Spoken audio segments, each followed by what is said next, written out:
कोल्हापूरमध्ये बंदुकीचा धाक दाखवून तरुणीवर बलात्कार, शरीर संबंधांचे व्हिडिओ व्हायरल करेन अशी धमकी देत वारंवार बलात्कार केल्याचा तरुणीचा आरोप. 2 वेळा इच्छेविरुद्ध गर्भपात करायला लावल्याचीही तक्रार दाखल.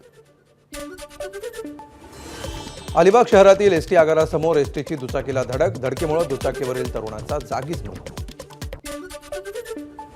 उल्हासनगरमध्ये गटाराच्या पाण्यामध्ये भाजी धुण्याचा किळसवाणा प्रकार समोर. खेमाणी मार्केट परिसरातली घटना. महापालिकेच्या आरोग्य विभागानं भाजीवाल्यांवर कारवाई करण्याची स्थानिकांची मागणी.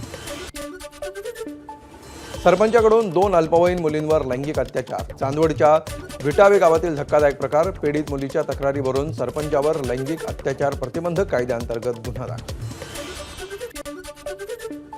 दिल्ली विधानसभेच्या अधिवेशनाच्या 3ऱ्या दिवशी आपच्या आमदारांना विधानसभेमध्ये प्रवेश करण्यापासून रोखलं. त्यामुळे विरोधी पक्षनेत्या आतिशी यांच्यासह आप आमदारांची विधानसभेबाहेर जय भीमचे पोस्टर घेऊन निदर्शनं.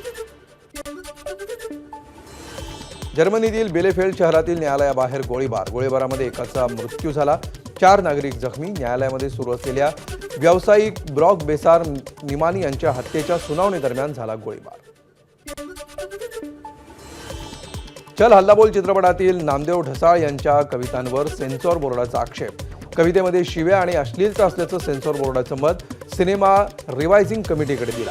मात्र सेन्सॉर बोर्ड प्रतिसाद देत नाही. दिग्दर्शक महेश बनसोडेंकडून खंत व्यक्त. एबीपी माझा, उघडा डोळे बघा नीट.